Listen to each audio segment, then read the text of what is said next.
2월 6일 화요일입니다. 굿모닝 브리핑 시작합니다. 자녀 한 명당 1억, 또 쌍둥이라면 2억. 듣고 다들 깜짝 놀라셨을 것 같은데요. 최근 전해진 부영그룹의 파격적인 저출생 지원책입니다. 그동안 수백만 원에서 수천만 원에 달하는 지원금을 주는 기업들은 있었지만 이렇게 한 번에 억 단위로 그리고 2021년 출생 자녀부터 소급해서 지원하기로 한 건 이례적이라고 볼 수가 있겠는데요. 그런데 부영그룹은 이 지원책을 추진하면서 미처 생각하지 못한 문제에 부딪혔다고 합니다. 바로 세금 문제입니다. 이 제목을 보면 출산 장려금 1억 원인데 세금으로 4천만 원 떼일 수도라고 쓰여 있습니다.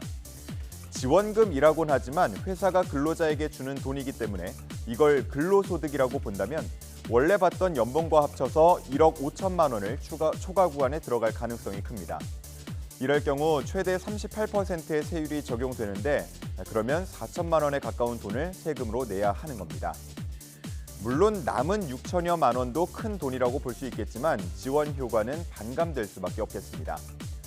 그래서 부영 측은 근로소득이 아니라 직원의 자녀에게 직접 증여하는 방식을 택하기로 했습니다. 이럴 경우 증여세 10%를 적용받아서 1천만 원 정도만 세금으로 내면 됩니다. 다만 지원금을 근로소득으로 볼지 아니면 증여로 볼지는 최종적으로 세무당국의 판단에 따라서 결정되기 때문에 아직은 두고 볼 문제입니다.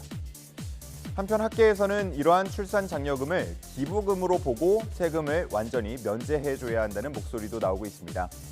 그래야만 기업들이 더 적극적으로 출산 지원에 나설 수 있다고 보는 겁니다.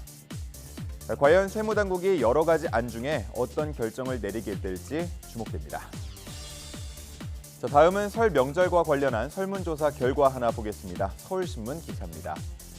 전국 20대에서 60대 3천 명을 대상으로 이번 설 명절에 고향을 방문할 계획이 있는지를 물었더니 전체의 54.5%가 그렇다고 답했습니다.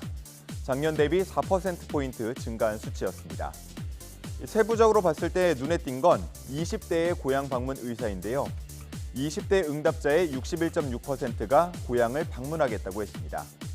모든 연령대 중에서 가장 높은 비율이고요. 작년과 비교했을 때는 16.7%포인트나 높은 수치였습니다. 조사 업체 측은 20대가 경제적인 부담을 많이 느끼고 있고 또 각박한 사회생활을 하다 보니까 고향을 방문해서 위로와 안정을 찾으려는 것이라고 분석하고 있었습니다. 한편 설 연휴를 어떻게 보낼 계획이냐라는 질문에는 OTT를 보거나 게임을 하며 집에서 쉬겠다는 응답이 34.6%로 가장 높았고요. 다음으로 아직 계획이 없다가 33%, 국내 여행 16%, 밀린 집안일 10%, 해외여행 6% 등이 뒤를 이었습니다. 다음 기사 보겠습니다. 도사견 핏불테리어, 또 아메리칸 스탠퍼드셔 테리어, 스탠퍼드셔 불테리어, 로트와일러, 흔히 5대 맹견이라고 부르는 종들입니다. 사람이나 다른 동물을 물어서 다치게 하는 일들이 잇따라 발생하면서 입마개를 의무적으로 차도록 하고 있습니다. 그런데 오는 4월부터는 이 5종의 맹견을 기르기 위해서는 지자체로부터 허가를 받도록 했습니다. 동물보호법 개정안이 시행되기 때문인데요.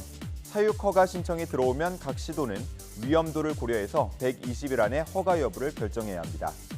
그렇다면 심사는 누가 할까요? 수의사, 행동지도사 등 전문가로 구성된 기질평가위원회가 만들어져서 담당할 예정입니다. 만일 심사 결과 사육이 불허될 경우에는 지자체에서 동물을 인수할 수 있도록 하는 규정도 함께 마련하고 있습니다. 한편 맹견을 수입 판매하는 업체의 책임과 또 실내 공용 공간에서의 소유자 관리 의무도 강화하는 내용이 포함되는데요. 법 개정을 통해서 앞으로는 안타까운 개물림 사고 소식 반복되지 않기를 바라보겠습니다. 마지막 기사 보겠습니다. 지난달 26일 국방부는 메가더 장군에게 대한민국 1등 무공훈장, 태극 무공훈장을 전달했습니다. 메가더 장군은 1950년 태극 무공훈장의 1호 수훈자로 선정이 됐지만 당시 전쟁이 한창이었던 탓에 훈장 실물을 제작하지 못하고 증서와 대체 훈장을 주고 나중에 교환해 주기로 했는데요. 74년 만에 그 약속이 지켜지게 된 겁니다. 그런데 이 약속을 지키는 데에는 시민들의 공이 굉장히 컸다고 합니다. 비하인드 스토리가 기사에 실려 있었습니다. 서울에 사는 한 밀리터리 마니아 박 씨의 호기심으로부터 출발을 했는데요. 박 씨는 여러 자료를 모으던 중 최초의 태극 무공 훈장이 어떻게 생겼는지 궁금해졌습니다. 그래서 메가더 기념관에 실물 사진을 요청했는데 뜻밖의 받은 적이 없다는 답변을 듣게 됐다고 합니다.